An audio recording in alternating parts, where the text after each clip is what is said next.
يقترفوا ما هم مقترفون أفغير الله يبتغي حكما وهو الذي أنزل إليكم الكتاب مفصلا فالذين آتيناهم الكتاب يعلمون أنه منزل من ربك بالحق فلا تكونن من الممترين وتمت كلمة ربك صدقا وعدلا لا مبدل لكلماته وهو السميع العليم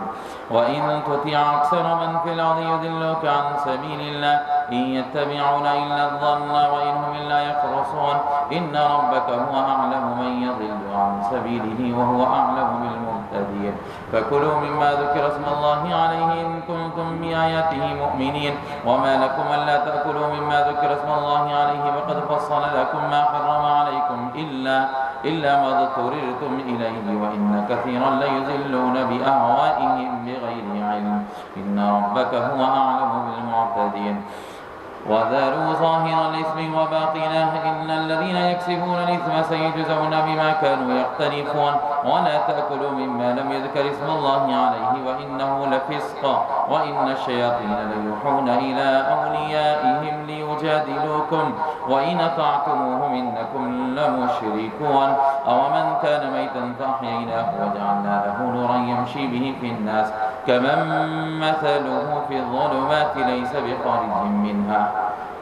كذلك زين للكافرين ما كانوا يعملون وكذلك جعلنا في كل قرية أكابر مجرميها ليمكروا فيها وما يمكرون إلا بأنفسهم وما يشعرون وإذا جاءتهم آية قالوا لن نؤمن حتى نؤتى مثل ما أوتي رسول الله أعلم حيث يجعل رسالته سيصيب الذين أجرموا صغار عند الله وعذاب شديد بما كانوا يمكرون فمن يريد الله أن يهديه يشرح صدره للإسلام ومن يريد أن يضله يجعل صدره ضيقا حرجا كأنما يصعد في السماء كذلك يجعل الله الرجس على الذين لا يؤمنون وهذا صراط ربك مستقيما قد فصلنا الآيات لقوم يذكرون لهم دار السلام عند ربهم وهو وليهم بما كانوا يعملون ويوم يحشرهم جميعا يا معشر الجن قد استكثرتم من الإنس وقال أولياؤهم من الإنس ربنا استمتع بعضنا ببعض وبلغنا أجلنا الذي أجلت لنا قال النار مثواكم خالدين فيها إلا ما شاء الله إن ربك حكيم عليم وكذلك نولي بعض الظالمين بعضا بما كانوا يكسبون يا معشر الجن والإنس إن استطعت يا معشر الجن والإنس ألم يأتكم رسل منكم يقصون عليكم آياتي وينذرونكم لقاء يومكم هذا قالوا شهدنا على أنفسنا وغرتهم الحياة الدنيا وشهدوا على أنفسهم أنهم كانوا كافرين ذلك أن لم يكن ربك مهلك القرى بظلم وأهلها غافلون ذلك أن لم يكن ربك مهلك القرى بظلم وأهلها غافلون ولكل درجات مما عملوا وما ربك بغافل عما يعملون وربك الغني ذو الرحمة إن يشاء يذهبكم ويستخلف من بعدكم ما يشاء كما أنشأكم من ذرية قوم آخرين إنما توعدون لآت وما أنتم بمعجزين قل يا قوم اعملوا على مكانتكم إني عامل فسوف تعلمون من تكون له عاقبة الدار إنه لا يفلح الظالمون وجعلوا لله مما ذرأ من الحرث والأنعام نصيبا فقالوا هذا لله بزعمهم وهذا لشركائنا فلا يصل إلى الله وما كان لله فهو يصل إلى شركائهم وجعلوا لله مما زرع من الحرث والأنعام نصيبا فقالوا هذا لله بزعمهم وهذا لشركائنا فما كان لشركائهم فلا يصل إلى الله وما كان لله فهو يصل إلى شركائهم ساء ما يحكمون وكذلك زين لكثير من المشركين قتل أولادهم شركاؤهم ليردوهم وليلبسوا عليهم دينهم ولو شاء الله ما فعلوه فذرهم وما يفترون وقالوا هذه أنعام وحرث حجر لا يطعمها إلا من نشاء بزعمهم وأنعام حرم ظهورها وأنعام لا يذكرون اسم الله عليها افتراء عليه سيجزيهم بما كانوا يفترون وقالوا ما في بطون هذه الأنعام خالصة لذكورنا ومحرم على أزواجنا وإن يكن ميتة فهم فيه شركاء سيجزيهم وصفهم إنه حكيم عليم. قد خسر الذين قتلوا أولادهم سفها بغير علم وحرموا ما رزقهم الله افتراء على الله. قد ضلوا وما كانوا مهتدين. وهو الذي أنشأ جنات معروشات وغير معروشات والنخل والزرع مختلفا أكله والزيتون والرمان متشابه وغير متشابه. كلوا من ثمره إذا أثمر وآتوا حقه يوم حصاده ولا تسرفوا إنه لا يحب المسرفين. ومن الأنعام حمولة وفرشا. كلوا مما رزقكم الله ولا تتبعوا خطوات الشيطان إنه لكم عدو مبين. 8 أزواج من الضأن 2 ومن المعز 2. قل أذكرين حرم أم الأنثيين أما اشتملت عليه أرحام الأنثيين نبئوني بعلم إن كنتم صادقين. ومن الإبل 2 ومن البقر 2. قل أذكرين حرم أم الأنثيين أما اشتملت عليه أرحام الأنثيين أم كنتم شهداء إذ وصاكم الله بهذا فمن أظلم ممن افترى على الله كذبا ليضل الناس بغير علم إن الله لا يهدي القوم الظالمين. قل لا أجد فيما أوحي إليك محرما على طاعم يطعمه إلا أن يكون ميتة أو دما مسفوحا أو لحم خنزير فإنه رجس أو فسقا أهل لغير الله به فمن اضطر غير باغ ولا عاد فإن ربك غفور رحيم. وعلى الذين هادوا حرمنا كل ذي ظفر ومن البقر والغنم حرمنا عليهم شحومهما إلا ما حملت ظهورهما أو الحوايا أو ما اختلط بعظم ذلك جزيناهم ببغيهم وإنا لصادقون. فإن كذبوك فقل ربكم ذو رحمة واسعة ولا يرد بأسه عن القوم المجرمين. سيقول الذين أشركوا لو شاء الله ما أشركنا ولا آباؤنا ولا حرمنا من شيء كذلك كذب الذين من قبلهم حتى ذاقوا بأسنا. قل هل عندكم من علم فتخرجوه لنا إن تتبعون إلا الظن وإن أنتم إلا تخرصون. قل فلله الحجة البالغة فلو شاء لهداكم أجمعين. قل هلم شهداءكم الذين يشهدون أن الله حرم هذا فإن شهدوا فلا تشهد معهم ولا تتبع أهواء الذين كذبوا بآياتنا والذين لا يؤمنون بالآخرة وهم بربهم يعدلون. قل تعالوا واتل ما حرم ربكم عليكم ألا تشركوا به شيئا وبالوالدين إحسانا ولا تقتلوا أولادكم من إملاق نحن نرزقكم إياهم ولا تقربوا الفواحش ما ظهر منها وما بطن ولا تقتلوا النفس التي حرم الله إلا بالحق ذلكم وصاكم به لعلكم تعقلون. ولا تقربوا مال اليتيم إلا بالتي هي أحسن حتى يبلغ أشده وأوفوا الكيل والميزان بالقسط لا نكلف نفسا إلا وسعها وإذا قلتم فاعدلوا ولو كان ذا قربى وبعهد الله يوفوا ذلكم وصاكم به لعلكم تذكرون. وأن هذا صراطي مستقيما فاتبعوه ولا تتبعوا السبل فتفرق بكم عن سبيله ذلكم وصاكم به لعلكم تتقون. ثم آتينا موسى الكتاب تماما على الذي أحسن وتفصيلا لكل شيء وهدى ورحمة لعلهم بلقاء ربهم يؤمنون. وهذا كتاب أنزلناه مبارك فاتبعوه واتقوا لعلكم ترحمون. أن تقولوا إنما أنزل الكتاب على طائفتين من قبلنا وإن كنا عن دراستهم لغافلين أو تقولوا لو أننا أنزل علينا الكتاب لكنا أهدى منهم فقد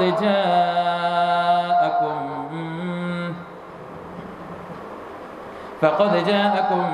بينة من ربكم وهدى ورحمة فمن أظلم ممن كذب بآيات الله وصدف عنها سنجزي الذين يصرفون عن آياتنا سوء العذاب بما كانوا يصرفون. هل ينظرون إلا أن تأتيهم الملائكة أو يأتي ربك أو يأتي بعض آيات ربك يوم يأتي بعض آيات ربك لا ينفع نفسا إيمانها لم تكن آمنت من قبل أو كسبت في إيمانها خيرا قل انتظروا إنا منتظرون. إن الذين فرقوا دينهم وكانوا شيعا لست منهم في شيء إنما أمرهم إلى الله ثم ينبئهم بما كانوا يفعلون. من جاء بالحسنة فله 10 أمثالها ومن جاء بالسيئة فلا يجزى إلا مثلها وهم لا يظلمون قل إنني هداني ربي إلى صراط مستقيم دينا قيما ملة إبراهيم حنيفا وما كان من المشركين قل إن صلاتي ونسكي ومحياي ومماتي لله رب العالمين لا شريك له وبذلك أمرت وأنا أول المسلمين قل غير الله يبغي ربا وهو رب كل شيء ولا تكسب كل نفس إلا عليها ولا تزر وازرة وزر أخرى ثم إلى ربكم مرجعكم فينبئكم بما كنتم فيه تختلفون وهو الذي جعلكم خلائف الأرض ورفع بعضكم فوق بعض درجات ليبلوكم فيما آتاكم إن ربك سريع العقاب وإنه لغفور رحيم بسم الله الرحمن الرحيم ألف لام ميم صاد كتاب أنزل إليك فلا يكن في صدرك حرج منه لتنذر به وذكرى للمؤمنين اتبعوا ما أنزل إليكم من ربكم ولا تتبعوا من دونه أولياء قليلا ما تذكرون وكم من قرية أهلكناها فجاءها بأسنا بياتا أو هم قائلون فما كان دعواهم إذ جاءهم بأسنا إلا أن قالوا إنا كنا ظالمين فلنسألن الذين أرسل إليهم ولنسألن المرسلين فلنقصن عليهم بعلم وما كنا غائبين والوزن يومئذ الحق فمن ثقلت موازينه فأولئك هم المفلحون ومن خفت موازينه فأولئك الذين خسروا أنفسهم بما كانوا بآياتنا يظلمون ولقد مكناكم في الأرض وجعلنا لكم فيها معايش قليلا ما تشكرون ولقد خلقناكم ثم صورناكم ثم قلنا للملائكة اسجدوا لآدم فسجدوا إلا إبليس لم يكن من الساجدين قال ما منعك ألا تسجد إذ أمرت قال أنا خير منه خلقتني من نار وخلقته من طين قال فاهبط منها فما يكون لك أن تتكبر فيها فاخرج إنك من الصاغرين قال أنذرني إلى يوم يبعثون قال إنك من المنذرين قال فبما أغويتني لأقعدن لهم صراطك المستقيم ثم لآتينهم من بين أيديهم ومن خلفهم وعن أيمانهم وعن شمائلهم ولا تجد أكثرهم شاكرين قال اخرج منها مذءوما مدحورا لمن تبعك منهم لأملأن جهنم منكم أجمعين ويا آدم اسكن أنت وزوجك الجنة فكلا من حيث شئتما ولا تقربا هذه الشجرة فتكونا من الظالمين فوسوس لهما الشيطان ليبدي لهما ما بوري عنهما من سوآتهما وقال ما نهاكما ربكما عن هذه الشجرة إلا أن تكونا ملكين أو تكونا من الخالدين وقاسمهما إني لكما لمن الناصحين فدلاهما بغرور فلما ذاقا الشجرة بدت لهما سوآتهما وطفقا يخصفان عليهما من ورق الجنة وناداهما ربهما ألم أنهكما عن تلكما الشجرة وأقل لكما إن الشيطان لكما عدو مبين قالا ربنا ظلمنا أنفسنا وإن لم تغفر لنا وترحمنا لنكونن من الخاسرين قال اهبطوا بعضكم لبعض عدو ولكم في الأرض مستقر ومتاع إلى حين قال فيها تحيون وفيها تموتون ومنها تخرجون يا بني آدم قد أنزلنا عليكم لباسا يواري سوآتكم وريشا ولباس التقوى ذلك خير ذلك من آيات الله لعلهم يذكرون يا بني آدم لا يفتننكم الشيطان كما أخرج أبويكم من الجنة ينزع عنهما لباسهما ليريهما سواتهما إنه يراكم هو وقبيله من حيث لا ترونهم إنا جعلنا الشياطين أولياء للذين لا يؤمنون وإذا فعلوا فاحشة قالوا وجدنا عليها آباءنا والله أمرنا بها قل إن الله لا يأمر بالفحشاء أتقولون على الله ما لا تعلمون قل أمر ربي بالقسط وأقيموا وجوهكم عند كل مسجد وادعوه مخلصين له الدين كما بدأكم تعودون فريقا هدى وفريقا حق عليهم الضلالة إنهم اتخذوا الشياطين أولياء من دون الله ويحسبون أنهم مهتدون يا بني آدم خذوا زينتكم عند كل مسجد وكلوا واشربوا ولا تسرفوا إنه لا يحب المسرفين قل من حرم زينة الله التي أخرج لعباده والطيبات من الرزق قل هي للذين آمنوا بالحياة الدنيا خالصة يوم القيامة كذلك نفصل الآيات لقوم يعلمون قل إنما حرم ربي الفواحش ما ظهر منها وما بطن والإثم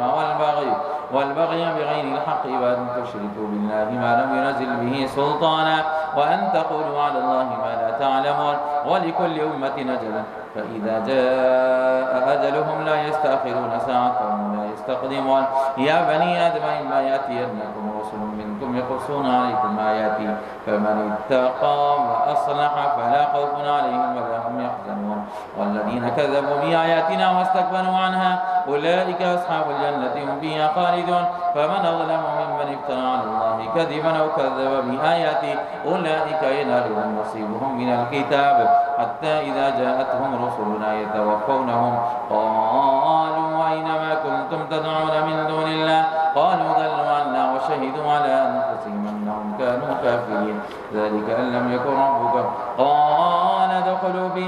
قد خلت من قبلكم من الجن والإنس في النار كلما دخلت أمة لعنت أختها حتى إذا اداركوا فيها جميعا قالت أخراهم لأولاهم ربنا هؤلاء يضلون فآتهم عذابا ضعفا من النار قال لكل ضعف ولكن لا تعلمون وقالت أولاهم لأخراهم فما كان لكم علينا من فضل فذوقوا العذاب بما كنتم تكسبون إن الذين كذبوا بآياتنا واستكبروا عنها لا تفتح لهم أبواب السماء ولا يدخلون الجنة حتى يلج الجمل في سم الخياط وكذلك نجزي المجرمين لهم من جهنم مهاد ومن فوقهم غواش وكذلك نجزي الظالمين والذين آمنوا وعملوا الصالحات لا نكلف نفسا إلا وسعها أولئك أصحاب الجنة هم فيها خالدون ونزعنا ما في صدورهم من غل تجري من تحتهم الأنهار وقالوا الحمد لله الذي هدانا لهذا وما كنا لنهتدي لولا أن هدانا الله لقد جاءت رسل ربنا بالحق ونودوا أن تلكم الجنة ورثتموها بما كنتم تعملون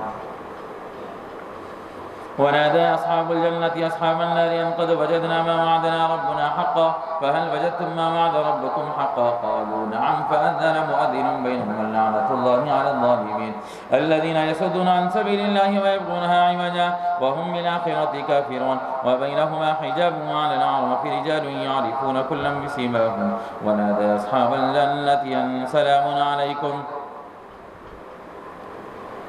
ونادوا أصحاب الجنة أن سلام عليكم لم يدخلوها وهم يطمعون وإذا صرفت أبصارهم تلقاء أصحاب النار قالوا ربنا لا تجعلنا مع القوم الظالمين ونادى أصحاب الأعراف رجالا يعرفونهم بسيماهم قالوا ما أغنى عنكم جمعكم وما كنتم تستكبرون أهؤلاء الذين قسمتم لا ينالهم الله برحمة ادخلوا الجنة لا خوف عليكم ولا أنتم تحزنون ونادى أصحاب النار أصحاب الجنة نفذوا علينا من الماء ومما رزقكم الله قالوا إن الله حرمهما على الكافرين الذين اتخذوا دينهم لهوا ولعبا وغرتهم الحياة الدنيا فاليوم ننساهم كما نسوا لقاء يومهم هذا وما كانوا بآياتنا يجحدون ولقد جئناهم بكتاب فصلناه على علم الهدى ورحمة لقوم يؤمنون هل ينظرون إلا تأويلا يوم يأتي تأويله يقول الذين نسوه من قبل قد جاءت رسل ربنا بالحق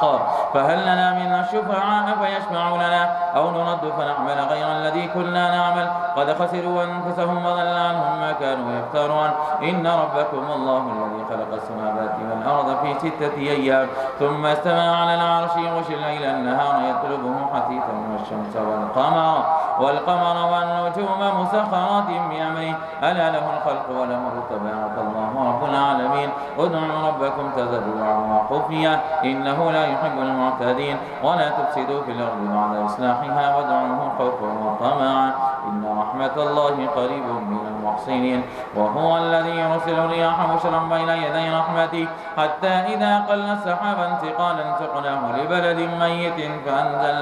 فأنزلنا به الماء فأخرجنا به من كل الثمرات كذلك نخرج الموتى لعلكم تذكرون والبلد الطيب يخرج نباته بإذن ربه والذي خبث لا يخرج إلا نكدا كذلك نصرف الآيات لقوم يشكرون لقد أرسلنا نوحا إلى قومه فقال يا قوم اعبدوا الله ما لكم من إله غيره إني أخاف عليكم عذاب يوم عظيم قال الملأ من قومه إنا لنراك في ضلال مبين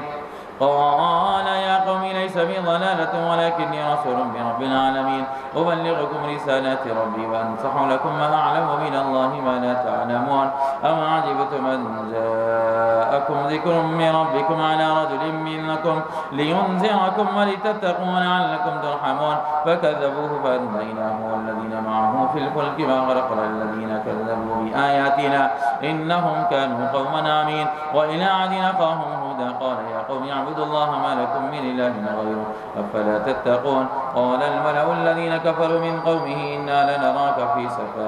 في سفاهة وإنا لنظنك من الكاذبين قال يا قوم ليس بي سفاهة ولكني رسول من رب العالمين أبلغكم رسالات ربي وأنا لكم ناصح أمين أو عجبتم أن جاءكم ذكر من ربكم على رجل منكم ليناصركم واذكروا إذ جعلكم خلفاء من بعد قوم نوح وزادكم في الخلق بسطة فاذكروا آلاء الله لعلكم تفلحون قالوا وجئتنا لنعبد الله وحده ونذر ما كان يعبد آباؤنا فأتنا بما تعدنا إن كنت من الصادقين قال قد وقع عليكم من ربكم رجس وغضب تجادلونني في أسماء سميتموها أنتم وآباؤكم ما نزل الله بها من سلطان فانتظروا إني معكم من المنتظرين فأنجيناه والذين معه برحمة منا وقطعنا دابر الذين كذبوا بآياتنا وما كانوا مؤمنين وإلى ثمود أخاهم صالحا قال يا قوم اعبدوا الله ما لكم من إله غيره قد جاءتكم بينة من ربكم هذه ناقة الله لكم آية فذروها تأكل في أرض الله ولا تمسوها بسوء فيأخذكم عذاب أليم واذكروا إذ جعلكم خلفاء من بعد عاد وبوأكم في الأرض تتخذون من سهولها قصورا وتنحتون الجبال بيوتا فاذكروا آلاء الله ولا تعثوا في الأرض مفسدين قال الملأ الذين استكبروا من قومه للذين استضعفوا لمن آمن منهم أتعلمون أن صالحا مرسل من ربي قالوا إنا بما أرسل به مؤمنون قال الذين استكبروا إنا بالذي آمنتم به كافرون فعقروا الناقة وعتوا عن أمر ربهم وقالوا يا صالح ائتنا بما تعدنا إن كنت من المرسلين فأخذتهم الرجفة فأصبحوا في دارهم جاثمين فتولى عنهم وقال يا قوم لقد أبلغتكم رسالة ربي ونصحت لكم ولكن لا تحبون الناصحين ولوطا إذ قال لقومه أتأتون الفاحشة ما سبقكم بها من أحد من العالمين إنكم لتأتون الرجال شهوة من دون النساء بل أنتم قوم مسرفون فما كان جواب قومه إلا أن قالوا أخرجوهم من قريتكم إنهم أناس يتطهرون فأنجيناه وأهله إلا امرأته كانت من الغابرين وأمطرنا عليهم مطرا فانظر كيف كان عاقبة المجرمين وإلى مدين أخاهم شعيبا قال يا قوم اعبدوا الله ما لكم من إله غيره قد جاءتكم بينة من ربكم فأوفوا الكيل والميزان ولا تبخسوا الناس أشياءهم ولا تفسدوا في الأرض بعد إصلاحها وادعوه خوفا وطمعا ولا تفسدوا في الأرض بعد إصلاحها ذلكم خير لكم إن كنتم مؤمنين ولا تقعدوا بكل صراط توعدون وتصدون عن سبيل الله من آمن به وتبغونها عوجا واذكروا إذا كنتم قليلا فكسركم النصر كيف كان عاقبة المفسدين وإن كان طائفة منكم آمنوا بالذي أرسلت به وطائفة لم يؤمنوا فاصبروا حتى يحكم الله بيننا وهو خير الحاكمين صدق الله العظيم.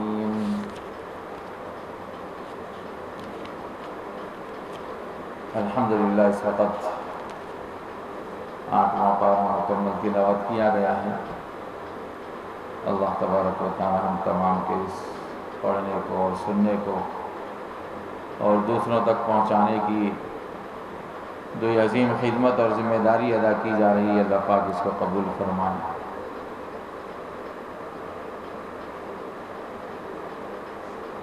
ہماری اور آپ کی مغفرت اور بخشش کا اللہ پاک اس کو ذریعہ اور وسیلہ بنائے۔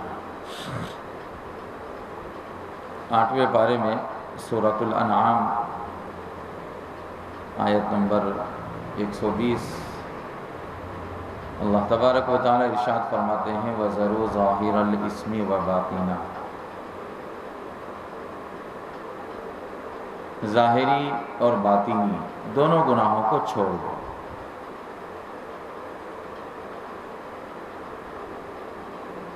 قرآن مجید نے جہاں پر انسان کو اپنے ظاہر کے بنانے کا حکم دیا، سنوارنے کا حکم دیا، اچھے سے اچھا بننا، دکھنا، خوبصورت لگنا، اس کی تعلیم و ترغیب دی گئی ہے، وہیں پر اس بات کا بھی حکم دیا گیا ہے کہ اپنے باطن کو بھی بناؤ اور اس کو بھی سنوارو۔ ظاہر کے سنوارنے کو زیب و زینت کہتے ہیں اور باطن کے سنوارنے کو تقویٰ کہتے ہیں۔ اسی لیے اللہ تبارک و تعالیٰ نے قرآن مجید کی اس آیت میں دونوں گناہوں کو چھوڑنے کا حکم دیا، ظاہر الاسم و باطنہ، جو گناہ ظاہری ہے اس کو بھی چھوڑ دو اور جو گناہ باطنی ہے ان کو بھی چھوڑ دو۔ ظاہر میں گناہ بہت سارے ہیں، شراب پینا، جھوٹ بولنا، جوا کھیلنا، حرام کام کرنا، غلط جگہوں پر چلنا، غلط اعمال کرنا وغیرہ وغیرہ، یہ سب وہ گناہ ہیں جو ظاہر ہیں، جو نظر آتے ہیں، انسان دیکھ سکتا ہے، اس کو محسوس کر سکتا ہے، سمجھ سکتا ہے۔ اور باطن کے اندر بھی گناہ ہوتے ہیں، اور وہ ہے غرور، تکبر، حسد، جلن، بغض، عداوت، ایک دوسرے سے جلن کا پیدا کرنا، کسی کے مال کو دیکھ کر جلنا، کسی کی شہرت کو دیکھ کر جلنا، حقد، کینہ، یہ وہ بیماریاں ہیں، یہ وہ گناہ ہیں جو انسان کے دل کو لگتے ہیں۔ تو اللہ رب العزت والجلال نے حکم کہ ظاہری گناہوں کو بھی چھوڑ دو اور باطنی گناہوں کو بھی چھوڑ دو۔ انسان کا حال بھی بالکل عجیب و غریب ہے دوستو، ظاہر میں تو اپنے آپ کو خوبصورت بنانے کی بہت فکر کرتا ہے، نت نئے قسم کے بال بنواتا ہے اور نت نئی ڈیزائن کے کپڑے پہنتا ہے اور ہر وہ چیز اختیار کرتا ہے جس سے سامنے والوں کو میں خوبصورت لگوں، سامنے والوں کی نگاہوں میں میں بھر جاؤں، سامنے والے مجھے آنکھ بھر کر دیکھیں۔ اس کے لیے تو بہت سارے جتن کرتا ہے انسان۔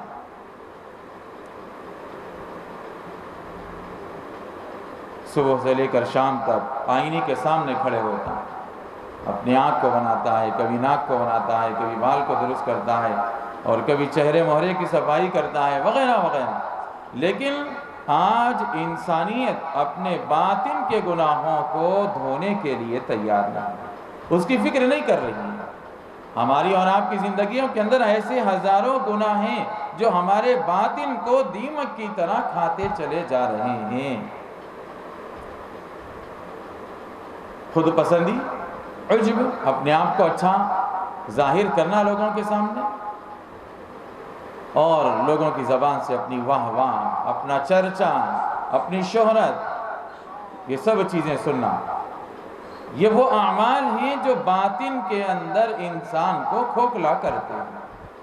اس لیے باری تعالیٰ نے فرمایا کہ ظاہری گناہوں کو بھی چھوڑو اور باطنی گناہوں کو بھی۔ ظاہر کو جتنا اچھا سنوارتے ہو اسی طرح باطن کو بھی سنوارنے کی فکر اور کوشش کرو، اور باطن سنورتا ہے اللہ کا خوف دل میں پیدا ہو، اہل اللہ اور بزرگان دین کی صحبت اس کو مل جائے، قرآن کی تلاوت کثرت سے ہو، نمازوں کا اہتمام زندگی کے اندر ہو، اور اللہ رب العزت والجلال کے سامنے کھڑے ہو کر کے کل میدان حشر میں جواب دہی کا احساس اگر پیدا ہو جائے تو پھر انسان اپنے باطن کو بنانے کی فکر کرتا ہے۔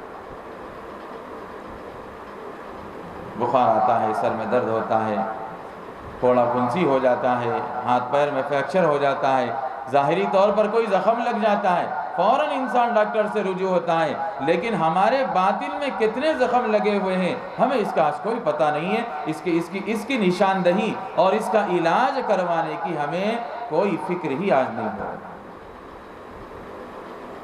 اس لیے ظاہر کو بناؤ، باطن کو بھی بناؤ، ظاہری گناہوں کو بھی چھوڑو اور باطنی گناہوں کو بھی چھوڑو۔ کبر، غرور، مالداری کا یا اپنے بڑے پن کا یا کسی عہدے کا یا کسی منصب کا، یہ غرور اور کبر بھی اتنا بڑا گناہ ہے کہ انسان اس کو سمجھتا ہی نہیں ہے، اور در پردہ وہ اپنے آپ کو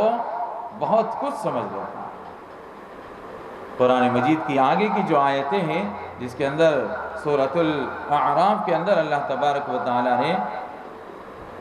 ابلیس کے بارے میں فرمایا کہ قال ما منعك الا تسجد اذ امرتك۔ اللہ تعالیٰ نے جب حضرت آدم علیہ السلام کو بنایا اور آپ کی تخلیق مکمل ہو گئی تو سارے فرشتوں کو حکم دیا کہ آدم کو سجدہ کرو۔ وَإِذْ قُلْنَا لِلْمَلَائِكَةِ اسْجُدُوا لِآدَمَ، آدم کو سجدہ کرو۔ فَسَجَدَ الْمَلَائِكَةُ، تمام کے تمام فرشتوں نے سجدہ کر لیا الا ابلیس، سوائے ابلیس۔ تو اس سے پوچھا گیا قَالَ مَا مَنَعَكَ أَلَّا تَسْجُدَ إِذْ أَمَرْتُكَ، اے ابلیس تجھے جب اللہ رب العزت والجلال نے حکم دیا تھا سجدہ کرنے کا تو تجھے کس چیز نے روک دیا، کون سی چیز مانع بن گئی؟ تو اس نے اپنی لاجک بیان کی اللہ کے سامنے، اور غرور کے اندر آ گیا، انانیت میں آ گیا اور کہنے لگا انا خیر من، میں تو آدم سے بہتر ہوں، میں آدم سے اچھا ہوں، میں آدم سے بڑا ہوں۔ کس بات سے بڑا ہے بھائی؟ خلقتنی من نار وخلقتہ من طین، اللہ کو بتلانے لگا کہ اے اللہ آپ نے مجھے آگ سے پیدا کیا اور آدم کو مٹی سے پیدا کیا، اور آگ کی خاصیت ہے وہ اوپر کو جاتی ہے، بلندی کو جاتی ہے، اور مٹی کی خاصیت یہ ہے کہ آپ چاہے کتنے بھی اوپر سے چھوڑو وہ نیچے ہی گر جائے گی، یہ مٹی کی خاصیت ہے۔ تو بھلا آپ بتلائیے کہ آگ مٹی کے سامنے کیسے جھک سکتی ہے؟ اس روئے زمین پر سب سے پہلا گناہ جو ہوا ہے وہ اللہ رب العزت والجلال کی نافرمانی، وہ کبر اور تکبر اور غرور ہی کی بنیاد پر تھا۔ اور آج بھی آپ دیکھ لیجئے، انسان جتنے اعمال سے پیچھے ہٹ جاتا ہے نا، وہ محض اس کے غرور اور تکبر کی وجہ سے۔ ورنہ تو انسان کے اندر اگر عاجزی ہے تو نماز پڑھنے میں کیا حرج ہے بھائی؟ اس کو نماز عاجزی کا سبق سکھلاتی ہے۔ اگر بندہ عاجز ہے، متواضع ہے اور اللہ کے حکموں کے آگے اپنے آپ کو جھکانے والا ہے تو روزے رکھنا اس کے لیے کوئی مشکل نہیں ہے، الا یہ کہ کوئی عذر ہو جس کو شریعت نے خود معذور قرار دیا۔ زکوٰۃ دینے میں کوئی پریشانی نہیں، صاحب نصاب ہو جائے، صاحب استطاعت ہو جائے تو حج کرنے میں کوئی حرج نہیں، کوئی رکاوٹ نہیں ہے اس کے لیے۔ اللہ کے حکم کو ماننا یہی سب سے بڑی عبادت ہے۔ میں نے شاید دوسرے پارے کی تفسیر کے اندر بھی اس بات کو کیا تھا ذکر کہ کفار و مشرکین تانا دیا کرتے تھے، یہ کیسا قبلہ ہے کہ کبھی ادھر رخ کر کے نماز پڑھنے کا حکم ہو رہا ہے، کبھی ادھر رخ کر کے نماز پڑھنے کا حکم ہو رہا ہے۔ تو اس وقت اللہ تبارک و تعالیٰ نے آیت نازل فرمائی تھی اور حضور علیہ السلام کی زبانی یہ کہلوا دیا تھا کہ ہمارے نزدیک اصل چیز وہ فرمان باری تعالیٰ ہے۔ جہاد، سمتیں، مشرق، مغرب، شمال، جنوب، کسی چیز کی ہمارے نزدیک کوئی ویلیو نہیں ہے، کوئی اہمیت نہیں ہے۔ بس پروردگار کا حکم ہوا کہ بیت المقدس کی طرف رخ کر کے نماز پڑھو تو ادھر رخ کر کے ہم نے نماز پڑھ لی، اور حکم ہوا کہ بیت اللہ کی جانب رخ کر کے نماز پڑھ لو تو بیت اللہ کو ہم نے قبلہ بنا لیا۔ اللہ کا حکم ماننا یہ اصل عبادت ہے ہمارے نزدیک۔ تو شیطان نے بھی محض اپنی کبر کی وجہ سے، غرور کی وجہ سے اللہ کے اس حکم کو ماننے سے انکار کر دیا۔ پھر نتیجہ کیا ہوا دوستو؟ پوری دنیا جانتی ہے، مردود کہلا دیا گیا، راندہ درگاہ ہو گیا، بارگاہ خداوندی سے رجیم کر دیا گیا اس کو، اور اللہ نے کہا فخرج انک رجیم، نکل جاؤ یہاں سے، تم یہاں رہنے کے قابل نہیں ہو۔ حالانکہ اللہ تبارک و تعالیٰ نے بہت زیادہ علم ابلیس کو عطا فرمایا، وہ معلم الملائکہ تھا، فرشتوں کو پڑھایا کرتا تھا، لیکن ان سب کے باوجود محض اپنی انانیت، اپنے غرور اور اپنے تکبر کی وجہ سے اس نے اللہ کے حکم کو ماننے سے انکار کر دیا، اور اسی تکبر کے نتیجے میں اللہ رب العزت والجلال نے اس کو اتنا بڑا بنانے کے باوجود بھی دھتکار دیا اور اس کی ساری صلاحیتوں کو خاک میں ملا دیا اور دنیا میں بھیج دیا۔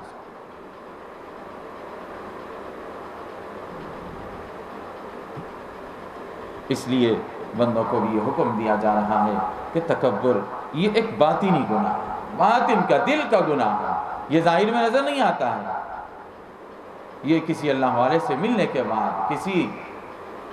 صاحب نسبت بزرگ کے پاس بیٹھنے کے بعد ہی انسان کو پتہ چلتا ہے کہ میرے اندر کتنا کبر بھرا ہوا ہے اور کتنا گناہ میرے اندر یہ پنپ رہا ہے اور میں اسی گناہ کے ساتھ زندگی گزار رہا ہوں۔ اس لیے دوستوں اور بزرگوں، ظاہری گناہوں کو بھی چھوڑنا چاہیے، باطنی گناہوں کو بھی چھوڑنا چاہیے۔ انسان جب اپنے ظاہر اور باطن دونوں کو پاک کر لیتا ہے تو وہ انسان دنیا اور آخرت میں کامیاب و کامران بن جاتا ہے۔ لیکن ہم نے اگر باطن کو صاف نہیں کیا، بس ظاہر کو بنانے میں لگے رہے، تو پھر وہ باطن کے اثرات ہمارے ظاہر پر بھی پڑیں گے، ہمارا ظاہر بھی برا اور خراب ہوتا چلا جائے۔ اس لیے امت کے نوجوانوں سے بھی ہم اپیل کرتے ہیں، تمام ہی مسلمانوں سے، مرد و خواتین سے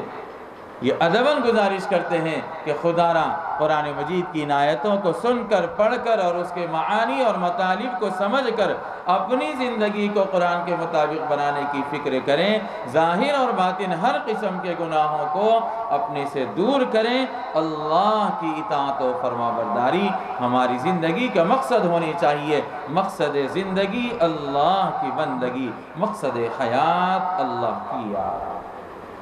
ہماری زندگی کا مقصد ہی بندگی ہے، اسی بندگی اور عبدیت کے لیے اللہ تعالیٰ نے ہمیں پیدا کیا ہے۔ اللہ مالک اور خالق ہے، وہ تکبر، کبریائی، تمام کی تمام عظمت اور بڑائی اللہ کے لیے سزاوار ہے۔ ہم لوگ عبد ہیں، بندے ہیں، غلام ہیں، اللہ رب العزت والجلال کی مخلوق ہیں، ہمیں عبدیت ہی سوٹ ہوتی ہے، ہم اپنے آپ کو خدا نہیں سمجھ سکتے۔ اور جب انسان تکبر کرتا ہے تو یہ اللہ کی عظمت و کبریائی کی چادر کو چھیننے کی کوشش ہے۔ اللہ نے فرمایا کہ جو میری کبریائی کی چادر کو چھیننے کی کوشش کرے گا، میں دنیا اور آخرت میں اس کو نامراد اور ناکام، خائب و خاسر کروں گا۔ اس لیے رمضان المبارک کا یہ مہینہ ہمیں دیا گیا ہے، اس میں قرآن مجید کی تلاوت کر کے اور اللہ کو یاد کر کے اور نمازوں کا اہتمام کر کے، صدقہ اور خیرات اور زکوٰۃ کے ذریعے سے ہم اپنے پروردگار کو بتلائیں کہ باری تعالیٰ ہم آپ کے بندے ہیں، مال کا نکالنا ہمارے اوپر کوئی مشکل نہیں ہے، بس آپ کا حکم ہے، ہم زکوٰۃ نکالنے کے لیے تیار ہیں، آپ کا حکم ہے ہم روزے رکھنے کے لیے تیار ہیں، آپ کا حکم ہے ہم قرآن کی تلاوت کرنے کے لیے تیار ہیں، چاہے ہمارے نفس کے اوپر، ہماری ذات کے اوپر کتنا ہی شاق اور مشکل کیوں نہ گزرے، لیکن ہم آپ کے حکم کو کبھی نہیں توڑ سکتے۔ اللہ تبارک و تعالی مجھے، آپ کو اور سارے عالم کے مسلمانوں کو قرآن مجید کے مطابق اپنی زندگیوں کو بنانے اور سنوارنے کی توفیق عطا فرمائے۔ آمین۔ وآخر دعوانا